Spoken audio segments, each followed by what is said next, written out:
দেখেন মালিক বিন দিনার আলাইহি রাহমার কথা বলছি, যিনি 60 বার হজ করেছেন। তিনি একবার হজে গিয়েছেন, দেখলেন ওই বছর প্রচুর হাজি হলো, প্রচুর হাজি। রাতে ঘুমাতে গেলেন 10ই জিলহজের পরের দিন। যখন ঘুমাতে গেলেন আওয়াজ আসলো গায়েব থেকে, কে জানি বলতেছে খাবের মধ্যে, স্বপ্নের মধ্যে, এই মালিক বিন দিনার, এই বছর যত হাজি আছে প্রত্যেকের হজ আল্লাহ কবুল করছেন একজন ছাড়া। সবার হজ কবুল, একজন ছাড়া। তখন মালিক বিন দিনার খাবে স্বপ্নে জিজ্ঞেস করছেন, হুইজি, কে সে? তখন আওয়াজ আসতেছে মুহাম্মদ বিন হারুন বলখি আলাইহির রাহমা, এক আল্লাহওয়ালার কথা বলছেন যে হারুন বলখির হজ আল্লাহ কবুল করে নাই, তার মুখে মেরে দিয়েছে। তো যখন এই অবস্থা হয়েছে বলতেছে তাকে গিয়ে জানান। মালিক বিন দিনার ঘুম থেকে উঠলেন, ফজর নামাজ পড়লেন, খোঁজা শুরু করলেন। এখন যারা হজে গিয়েছে তারা এই বিষয়গুলি জানে যে এক একটা তাবুক আলাদা থাকে। বাংলাদেশ থেকে যারা যায় তাদের তাবুক আলাদা, যারা ইয়ামান থেকে যায়, মিশর থেকে যায়, তাদের তাবুক আলাদা, হিন্দুস্তান থেকে পাকিস্তান থেকে যায় তাবুক আলাদা। এক একটা দেশের এক একটা আলাদা আলাদা গোত্র আছে। ওখান থেকে প্রত্যেকে এরহাম বাঁধে, নিয়ত করে হজ করে। এখন খুঁজতেছে বলখিবাসীরা কারা। খুঁজতে খুঁজতে এক জায়গায় যখন দেখলো ওখানে বলখি লেখা, বলখবাসীরা, ওখানে গিয়ে জিজ্ঞেস করছে হারুন বলখিকে চিনেন? বলে হ্যাঁ চিনি, তিনি তো অনেক বড় আল্লাহওয়ালা, পরেজগার বান্দা। তিনি তো কিয়ামুল লাইল করে সারা রাত ইবাদত করেন, সারা দিন রোজা রাখেন। সুবহানাল্লাহ। এরকম অবস্থা, এত ইবাদত গুজার। বলতেছে বলেন কি? বলে ওনার ঠিকানা কই? বলে হুজুর যে পাহাড়ে গেলে একটা ছোট্ট ঘরে দেখবেন ইবাদত করছে মনে হয়। গেল হযরত মালিক বিন দিনার কাছে গিয়ে দেখতেছে এখন ইবাদত করছে। যখন ইবাদত করছে নামাজ সালাম ফিরালো, সালাম দিলেন মালিক বিন দিনার, আসসালামু আলাইকুম ইয়া মুহতারাম। তিনি ওয়ালাইকুম আসসালাম ইয়া মালিক বিন দিনার বলেন। সুবহানাল্লাহ। বলে আপনি আমাকে চিনেন নাকি? বলে জি, যিনি আপনাকে পাঠিয়েছেন আমি তারই বান্দা। যখন মালিক বিন দিনার বলে আপনি এত পরেজগার ব্যক্তি, আপনি জানেন আমি কে? বলে এটাও জানি, নিশ্চয়ই কেউ না কেউ খাবে আপনাকে বলেছে যে আমার হজ এই বছরও কবুল হয় নাই। অবাক হয়ে গেলেন, স্ট্রেঞ্জ হয়ে গেলেন। বলে ব্যাপার কি? আপনি খবরও জানেন? বলে হ্যাঁ। দেখতেছে ওনার একটা হাত কাটা, হারুন বলখি তেনার ডান হাত কাটা। বলতেছে ঘটনা কি আমাকে বলেন। হারুন বলখি বলতেছে হুজুর বলতে পারবো না, বললে আপনি আমাকে হয়তো মারবেন, আমার গায়ে হাত তুলবেন। বলে না, যে এত বড় পরেজগার, যাকে সবাই ভালো বলছে, যিনি আমার খবরও জানে, তার হজ আল্লাহ কবুল করে নাই, ঘটনা কি জানতে চাই। বলে হুজুর শুনেন তাহলে, এটা আমার 25তম হজ। আমি 24 বছর ধরে হজ করছি। কেউ না কেউ আল্লাহ ওয়ালা এসে আমাকে বলে দিয়ে যাচ্ছে তোমার হজ আল্লাহ কবুল করে নাই। হারুন বলখি তোমার হজ তোমার মুখে মেরে দেওয়া হয়েছে। নাউজুবিল্লাহ। আল্লাহ কবুলই করে নাই। তিনি কান্না করে উঠলেন, হাউমাউ করে উঠলেন। বলে হুজুর 25 বছর আগে আমি শরাবী ছিলাম, শরাব পান করতাম, মদ পান করতাম, বেহুশ হয়ে থাকতাম, খুদের মধ্যে থাকতাম না, বেখুদ হয়ে যেতাম। বলে হুজুর আমার হুশ থাকতো না। রমজানের ওয়াক্ত ছিল, সবাই ইফতারের জন্য তৈরি করছে, নিজেদেরকে প্রস্তুত করছে। আমি মদ পান করে যখন ঘরে প্রবেশ করলাম, ক্ষুধা পেয়েছে, খাবারের জন্য যখন হাত বাড়াচ্ছি, মাকে বললাম রুটি দাও, গোশত দাও। মা বলল শরম করো, হায়া করো, লজ্জা করো, সবাই রোজাদার, তুমি কেমনি ভাবে বেরোজদার মদ পান করে এসে তামাশা করছো? হায়া করো, লজ্জা করো। যখন বলছে, দেখেন অনেকে, আমি এই জায়গায় একটা কথা বলি, কোনো মা বাবা যদি তার সন্তানের সাথে কথা বলতে কার্পণ্য বোধ করে, চিন্তা করে যে আমার সন্তান এই কথাটা বললে হয়তো রাগ করতে পারে, আমি মনে করি সেই রকম সন্তানের মতো বদনসিব সন্তান আর জমিনে নেই। আওয়াজ দেয় না? ঠিক না?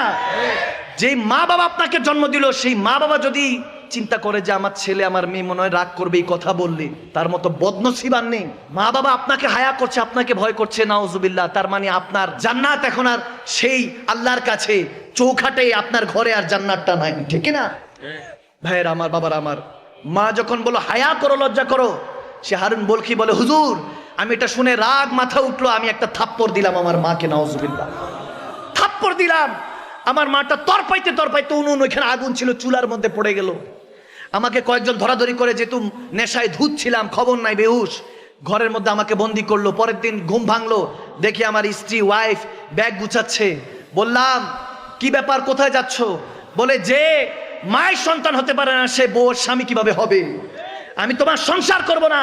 বলে আমার মা কই? বলে তোমার মা রাতের বেলায় জানাজা হয়ে গিয়েছে। চিৎকার দিল সন্তান। বলে কি বলো? আমার মা জানাজা হয়েছে, আমাকে জানানো নাই। বলে তুমি তো নেশায় ধুচ্ছিলা, তোমার মা তোমার থাপ্পড় পেয়ে নাউজুবিল্লাহ ওই উনুনের মধ্যে, আগুনের মধ্যে পড়ে ওখানে ইন্তেকাল হয়েছে। যেতে যেতে বলেছে আমার সন্তান যাতে আমার মুখ না দেখে। বদকিসমত ওই সন্তান। হারুন বলখি বলতেছে হুজুর এই কথা শোনার সাথে আমি একটা দা উঠালাম, ছুরি উঠালাম, হাতটার মধ্যে ডান হাতে কোপ দিয়ে হাতটাই ফেলে দিলাম। যেই হাত আমার মায়ের গায়ে উঠে, বাবার গায়ে উঠে, ওই হাতের দরকার নেই। এরপর সমস্ত সয় সম্পত্তি আমি দান খয়রাত করে দিলাম গরিব মাসাকিনদের মধ্যে। আজকে 25 বছর ধরে হজ করছি হুজুর। কেউ না কেউ আল্লাহওয়ালা এসে বলে যে আমার হজ কবুল হয় না, আল্লাহ মুখে মেরে দিয়েছে হজ। তখন মালিক বিন দিনার রেগে গেলেন, বলে আরে মার উপরে যে অত্যাচার করে সে কিভাবে মানুষ হতে পারে। মালিক বিন দিনার তার গায়ে একটা থাপ্পড় মারলেন, তার গালের মধ্যে থাপ্পড় মারলেন। তখন হারুন বলে কি বলে হুজুর এটারই লায়েক আমি অনেক বড় গুনাহগার, মার সাথে জুলুম করেছি, বাবার সাথে জুলুম করেছি, থাকতে বুঝি নাই, এখন চলে গিয়েছে, এখন হাউ মাউ করে কাঁদিয়েছি। মাগো একটাবার বলতে চাই তোমার রান্না খুব ভালো লাগতো, বাবা গো একবার বলতে চাই তুমি আমার জন্য যে পরিশ্রম করো কখনো বুঝতে দাও না তোমার মনের কষ্টগুলি। সেই মা বাবাকে হারিয়ে এখন বুঝি হুজুর, এখন আর তো কোনো কিছু করার নাই, দাঁত থাকতে দাঁতের মর্ম বুঝি নাই। আর যখন মালিক বিন দিনার এই কথা শুনে তার মুখের উপর থুতু নিক্ষেপ করে চলে গেল। রাতের বেলা যখন ঘুমালেন মালিক বিন দিনার এখানে দুনিয়ার চোখ বন্ধ করলেন, ওখানে কিসমতের চোখটা আল্লাহ খুলে দিলেন। দয়াল নবীকে দেখতে পেলেন। দয়াল নবী এসে আমার মালিক বিন দিনারকে বলতেছে, হ্যাঁ মালিক, কি জন্য তুমি হারুন বলখিকে মেরেছো? বলি ইয়া রাসূলুল্লাহ, মায়ের নাফরমান ছিল, মাকে হত্যা করেছে। বলে আমার নবী তখন মুচকি হেসে দিয়ে বলে, সেই মায়ের উসিলাই সে জান্নাতি হবে, তাকে জানিয়ে দাও। তখন মালিক বিন দিনার বলে এটা কিভাবে সম্ভব ইয়া রাসূলুল্লাহ? বলে হাসরের ময়দানে যখন সে হারুন বলকিকে টেনে হেসে ওই ফেরেশতারা নিয়ে যাবে, মাকে উঠাবে, আল্লাহ বলবে এই মা তুমি বলো তোমার কি হিসাব নিকাশ। আল্লাহর কাছে সেদিন ওই মা চিৎকার দিয়ে বলবে, আল্লাহ ওগো পারওয়ারদিগারে আলম, ইয়া রাব্বাল আলামিন, আমার সন্তান আমাকে হত্যা করেছে, আগুনে নিক্ষেপ করেছে, হত্যা করেছে।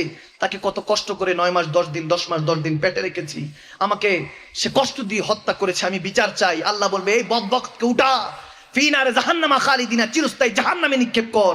ফেরেশতারা টেনে হেসে যখন নিয়ে যাবে তখন সে বারবার চোখের পানি ছেড়ে বারবার তাকাবে মার দিকে, একবার মার দিকে তাকাবে, একবার রাসূলুল্লাহর দিকে তাকাবে। তখন মালিক বিন দিনারকে আমার নবী বলতেছেন যে ওই সময় সে তার মাকে চিৎকার দিয়ে একবার তাকাবে, দুইবার তাকাবে, তৃতীয়বার চিৎকার দিয়ে বলবে, মা গো ক্ষমা করে দাও আমাকে, আমাকে ফেরেশতারা জাহান্নামে নিক্ষেপ করছে। মা তুমি কোথায়? আজকে আমাকে জাহান্নামে নিক্ষেপ করছে। তখন মা চিৎকার দিয়ে আল্লাহর দরবারে হাত তুলে বলবেন, ও আল্লাহ আমি ক্ষমা করে দিয়েছি, তুমিও ক্ষমা করে দাও। ওগো নবী আপনি শাফাআত করুন। আমার নবী বলে আমি সেই মার আর্তনাদ চিৎকার শুনে বলবো, ভয় পাইস না, টেনশন নিস না, যেখানে মা সুপারিশ করেছে রব্বে কারীম ক্ষমা করে দিয়েছে। ওয়ারযুকনা শাফাআতাহু ইয়াউমাল কিয়ামা, ওই দিন নবী সুপারিশ করে মালিক বিন দিনারকে বলছে শুধু মার চোখের পানির জন্য, যে মাকে সে হত্যা করেছে আগুনে নিক্ষেপ করে, সেই মা জাহান্নাম থেকে উদ্ধার করে, তার উসিলায় আল্লাহ তাকে জান্নাতি বানিয়ে দিবে। আমি বলতে চাই ভাইয়ের আমার, বিররুল ওয়ালিদাইন, মা বাবার খেদমত করুন। যদি বিছানায় পড়ে থাকে তারপর খেদমত করুন। মা বাবার খেদমতের উপরে কিছু নেই দুনিয়াতে। আপনি সাকসেস হতে পারছেন না, আপনার টেনশন ডিপ্রেশন ঘাস করছে, কিছু লাগবে না। আপনি যদি দেখেন আপনি কোনো কাজে হেরে যাচ্ছেন, যান মার কদমে গিয়ে চুমু খান, বাবার কদমে গিয়ে চুমু খান। ওই চৌখট জান্নাতের চৌখাটে চুমু খাওয়ার সাথে সাথে রব্বে কারীম আপনার সমস্ত বোঝা মনের কষ্টগুলি হালকা করে দিবে। সুবহানাল্লাহ।